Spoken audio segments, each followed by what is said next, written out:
So guys, for today's video, kami po ay mag-cookies challenge.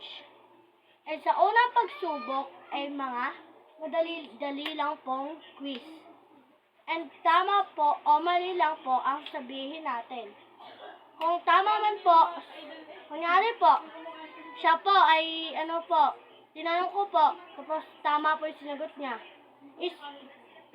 is 1 points po siya. Pag naman po ako ay mali, 0 points pa rin po ako. Dadamihan lang po kami ng tamang sagot. So guys, magkita ulit tayo.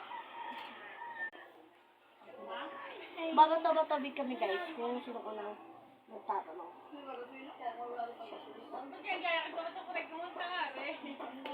Wala magtatanong guys siya sa akin.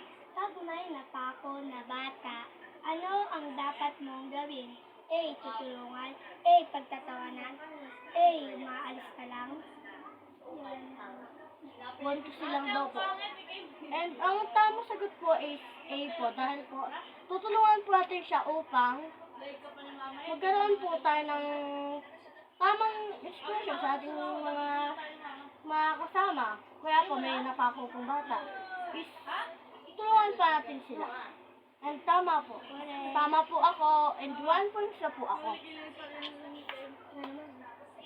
And magtatanong po sa kanya. Paano mo masasabi na tama ang pagtulong sa mga tao?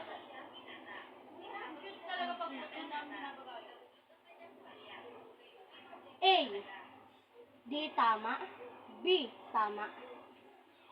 B po. Dahil po tama po. Dahil pag kasi po, pag may napako po kasing bata, tutulungan po natin sila para po protection po tayo sa ating And mga mali po ang sagot mo. Kasi po, ang pagtulong po sa tao is, may mali rin po siyang magagawa. Alam niyo po kung bakit? Kunyari po, nagpapatulong po ang isang tao sa inyo na magdroga.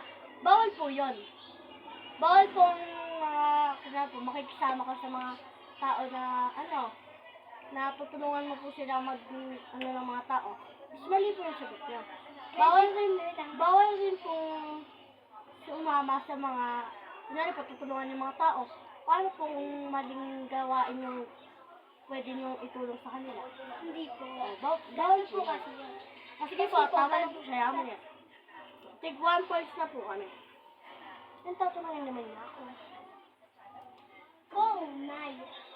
Kung may apat na bulak